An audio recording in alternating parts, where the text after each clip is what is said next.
اعوذ باللہ السمیع العلیم العظیم الحفیظ بوجہہ الکریم سلطان القدیم من الرجس الخبیث المخبث شیطان اللعین بسم اللہ الرحمن الرحیم۔ تمام نبیوں کے سردار حضرت محمد صلی اللہ علیہ وآلہ وسلم اور تمام مذاہب کے سردار دین اسلام کے پیروکاروں، السلام علیکم۔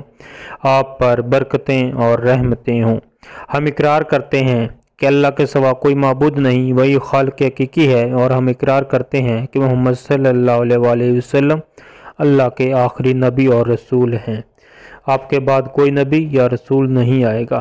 معزز سامعین، آج کی ہماری گفتگو استخارہ کے حوالے سے ہوگی، جس میں بتایا جائے گا کہ سنت طریقے سے استخارہ کیسے کیا جاتا ہے۔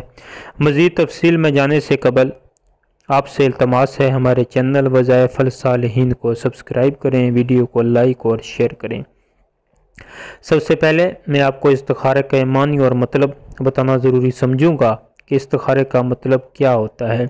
استخارے کا مطلب ہے کسی معاملے میں خیر طلب کرنا، بھلائی طلب کرنا، یعنی اپنے معاملات میں رہنمائی کے لیے اللہ سے رجوع کرنا، خدا کی رضا طلب کرنا۔ جو کام آپ کرنے جا رہے ہیں اس میں خدا کی رضا کیا ہے۔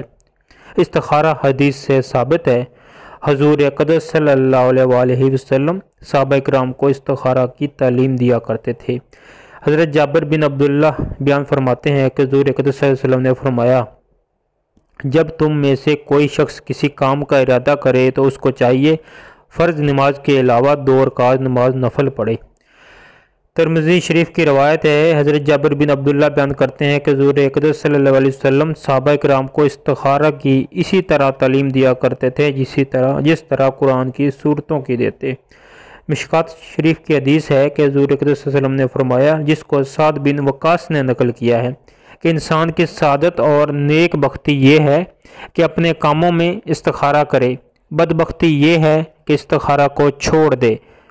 انسان کی خوش نصیبی یہ ہے کہ استخارہ میں کیے گئے رب کے فیصلے پر راضی رہے، اور بدبختی یہ ہے کہ اللہ کے فیصلے پر ناراضگی کا اظہار کرے۔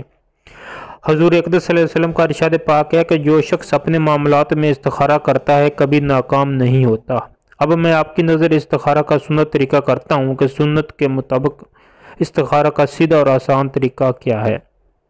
استخارہ اس طرح کیا جائے کہ رات کے کسی وقت میں، بشرط یہ کہ وہ مکروہ وقت یعنی زوال کا وقت نہ ہو، 2 رکعت نماز نفل استخارہ کی نیت سے پڑھے، اور نیت یہ رکھے کہ میرے فلاں معاملے میں اللہ کے ذات میری مدد فرمائے اور میری رہنمائی کرے۔ نفل پڑھنے کے بعد استخارہ کی دعا جو حضور اقدس صلی اللہ علیہ وسلم نے تلقین فرمائی ہے پڑھے۔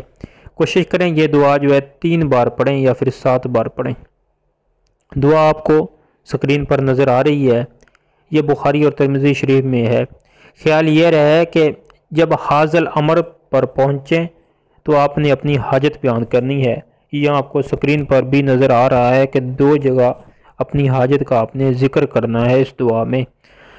اب سوال یہ پیدا ہوتا ہے کہ استخارہ کتنی بار کیا جائے۔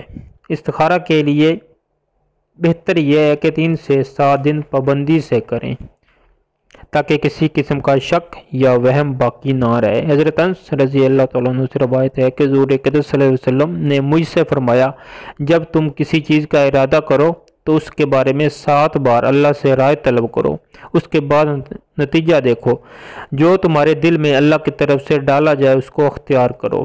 معزز سامعین، مجھے امید ہے آپ کو استخارہ کے طریقے کی پوری سمجھ آ گئی ہوگی۔ آپ اپنا استخارہ اس سنت طریقے سے خود کریں اور اپنے معاملات میں اللہ سے رہنمائی طلب کریں۔ استخارہ کرنے والا کبھی ناکام نہیں ہوتا، لہذا آپ بھی اس سنت عمل کو اپنائیں۔ اگر استخارہ کے حوالے سے کسی چیز کی آپ کو سمجھ نہ آئی ہو تو آپ کمنٹ میں پوچھ سکتے ہیں۔ اگر آپ کو ہماری ویڈیو پسند آئی ہے، ہمارے چینل کو سبسکرائب کریں، ویڈیو کو لائک اور شیئر کریں۔ اللہ آپ کا حامی و ناصر ہو، اللہ آپ کا نگہبان ہو۔